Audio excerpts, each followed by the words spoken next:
remziyenler gaflet edemedi. Hepimiz aynı diyor. Tek o remziye değil.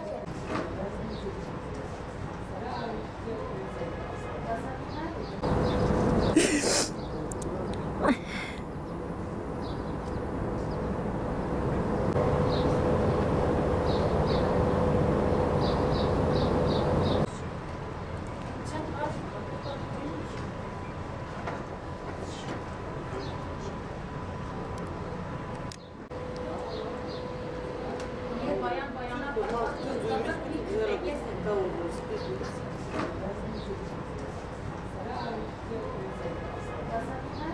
270 gündür burada eylemimizi sürdürüyoruz. 270 sene de olsa biz eylemimizi devam ediyoruz. Çocuklarımıza kavuşmadan biz burada terk etmiyoruz. Artık yeterdir. Çocuklarımıza kavuşmamıza için burada bekliyoruz. Biz bu 5 senedir zaten ne bayramımız oldu, ne düğünümüz oldu, ne seyranımız oldu, hiçbir şey görmedik. Bak korona geldi geçti, eylemimizi devam ettik.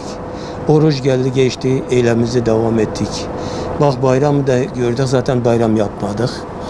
Eğer bizi sesimizi duyuyorsa herkes, yani İslam alemi herkes bizim sesimizi duysunlar, bize yardımcı olsunlar. Fatih oğlum sana sesleniyorum. 5 yıldır senin peşini bırakmadım.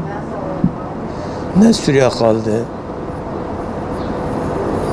ne Raka kaldı, ne Kandil kaldı.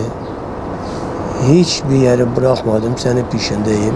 Kimse seni bana göstermiyorlar. Eğer fırsat buluyorsan oğlum kaç gel, adalete teslim ol. Bak 13 kişi arkadaşın geldi çadırdan.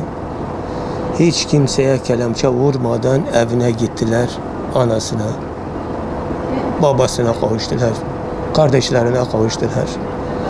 Eğer burada olamıyorsa Türkiye bak Irak'ta peşmergelere teslim olurlar. Yani seni bekliyoruz. Hiç seni kandırmasınlar. Demesin ki orada ceza vardır. Ceza hiçbir 13 tane arkadaşın geldi. Hiçbir tane ceza almadan evine gittiler.